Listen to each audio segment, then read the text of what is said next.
You've probably seen by now that Solo Leveling has been named the highest viewed series in Crunchyroll history, meaning that it deserved every single award that it was nominated for during the Crunchyroll Anime Awards. Dan what? Frieren who? This is all Jinwoo, baby. Solo Leveling deserved every award that it got.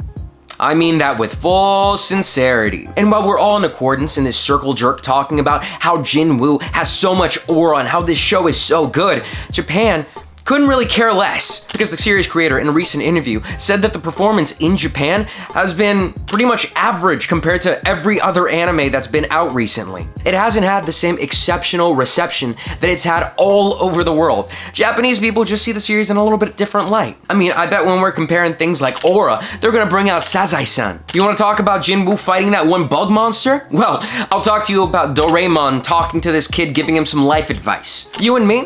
We are absolutely not the same. And it just got me wondering a little bit, why does Crunchyroll focus so much on some series and just really lessens the impacts on others? Because if we're gonna be really honest about this, Solo Leveling was hammered into our brains from the second that it came out. Actually, well before that. Crunchyroll was marketing the hell out of this series whenever they could. I mean, they fueled the entire hype train of this being named the next big thing. And by now, you could probably see what my opinion of Solo Leveling is.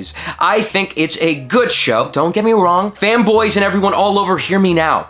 I like the series. I think it's animated really well. But when it comes to things like the story department and what it does, it's just a normal generic power fantasy. I mean, you're gonna get this in about 99% of isekai animes that are out there right now. This is a guy that was no one and then became someone with incredible powers, and now nothing is a hassle or causes him any trouble in life. It's a formulaic story that we've gotten so many times over. And I think in Japan, since that kind of anime is so common, people just kind of gloss over it. So when we see things like Blu-ray sales and how they're correlated to a series' popularity, we see over here that season 1 of Solo Leveling didn't really perform too well when it first came out. I mean, look at the Blu-ray numbers, about 600 or so Blu-rays sold of the series. Something that on its own would seem pretty troubling for the normal series. When on the other side over here, we've gotten the first release window of another series titled Girls in Panzer, something that I've never heard of before, but it looks to be a slice of life anime. And when we look at how much sales that made, 32,000 copies.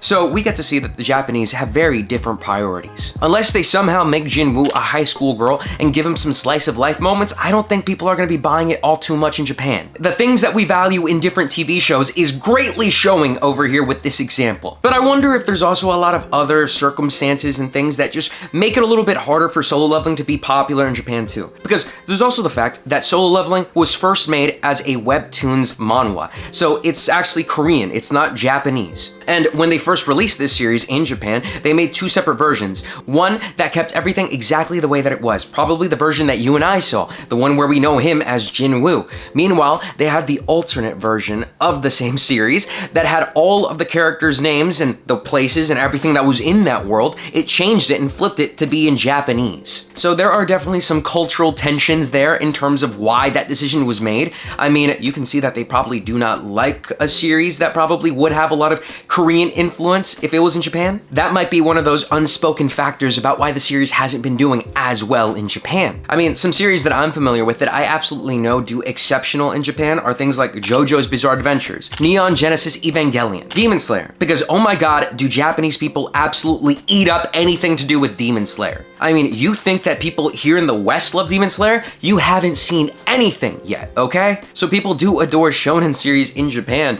It just weird on what they choose to make popular or not. I mean, same thing here. I mean, just take for instance, I think there's also a little bit of influence when it comes to things like memes in causing the series' popularity to just skyrocket. Because while Crunchyroll might have been pushing the series a ton when it came to things like advertising it, I feel like people really bought into things like Jinwoo's aura or just the overall hype that the series had in general. These are things that reminded me quite a bit of when Kagurabashi was first being released. I mean, come on, you definitely remember. Enough time has passed. That was one of the biggest mangas before it even had its first chapter even published. People to this day are still scratching their heads about why it gained a community that large. And the fact of the matter is, it's just because the memes were there. People caught leaks of this series that had never been released before, and then they just ran with it, calling it the next best thing without knowing a single thing about it. That guy had 2 swords, and that made him so cool. Maybe there's an element of that, the gag element, which people are just gonna be obsessive over a piece of media if they think it's funny or just entertaining to be a part of. I mean, I can definitely say that Japan probably has those series too, but here in the West, again, we value different things, so the series that we're gonna favor is gonna be completely different than what they're gonna find funny or what they're gonna like. All these different things make me question things that the directors say when they come out and say that people really need to support the series if they want to see things like season 3 as soon as possible. Because while here in the West we're eating the series up, everyone is watching it, it's practically the only anime people have talked about for the last few months, I don't think that carries enough influence or enough weight in terms of Japanese communities to warrant an expedited new season. I don't think that Japanese publishers, anime studios, whoever owns the rights, they don't really care too much about what the Western audience thinks. I mean, things like cancel culture and what we have here are things that barely bother mangaka, so they're still gonna have really touchy subjects and really touchy scenes where it's completely gross and disgusting by our standards, but by Japanese standards, it's like, well, that's just an average everyday manga. Slightly poking at you, Mashoko Tensei. Japanese manga and Japanese anime are fundamentally gonna be made for a Japanese audience. Regardless of just how far the spread of anime has gone to different communities all around the world, there's only one that is more important than all of the others put together. And that kind of really has to suck when you're trying to pour your heart into a certain series, but again, people in your own hometown, home country don't even care. Regardless, where I stand on everything is that I truly, wholeheartedly believe Frieren should have been the series that Crunchyroll backed. I'm sorry, not sorry actually. Frieren should have been the series that honestly I feel like deserved more hype, more ads, more everything. Crunchyroll should have put all of their eggs in one basket when it came to Frieren, but for whatever reason, I feel like they just thought that it didn't have enough mainstream appeal. Even though I think that if they would have pushed it a little bit more, people would have just obsessed over it like crazy. The same feverish fan base that exists for Solo Leveling, I swear would have existed for Frieren. I just think it would have taken them a little bit more when it came to marketing it. Who knows? But with that, I think that pretty much just rounds off my thoughts on this Solo Leveling situation over here. And here's where I gotta hand it back again to y'all. What do you guys think about Solo Leveling in general? Do you think this acclaim in Japan is something that they should be getting? Or do you just not see it? Are you like me? Do you think that Solo Leveling is just an overhyped anime that people just obsess over for really no reason? Please, let me know down in the comment section below. I'd love to know what you guys think. And as always, I was Randy, and I'll be seeing y'all next time. Peace.